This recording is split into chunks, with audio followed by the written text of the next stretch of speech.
Hello friends, নমস্কার। আমি চলে এসেছি আজকে লিভ লাইফ পয়েন্টসে নতুন একটা ভিডিও নিয়ে। সেটা হচ্ছে আজকে কুকিং। আজকে সকাল সকাল একটু চিঁড়ের পোলাও করব ভাবলাম, তাই একটু যা ছিল হাতের কাছে উপকরণ সেগুলো দিয়েই আজকে একটু বানিয়ে নেবো ঝরঝরে চিঁড়ের পোলাও। আর কিভাবে কি করি সবই তোমাদেরকে দেখাবো এই ভিডিওর মাধ্যমে। তোমরা ভিডিওটা কোনো রকমভাবে স্কিপ না করে দেখতে থাকো। চিনি দিয়ে দিলাম, বাদামগুলো এবার একটা একটা করে অ্যাড করে দিচ্ছি।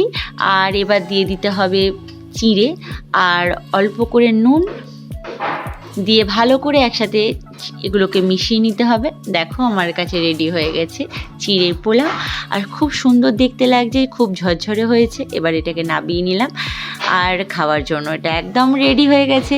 ভিডিও যদি তোমাদের ভালো লেগে থাকে তাহলে অবশ্যই একটা সাবস্ক্রাইব, লাইক, কমেন্ট করতে একদম ভুলো না। দেখা হচ্ছে অন্য একটা ভিডিওর সাথে।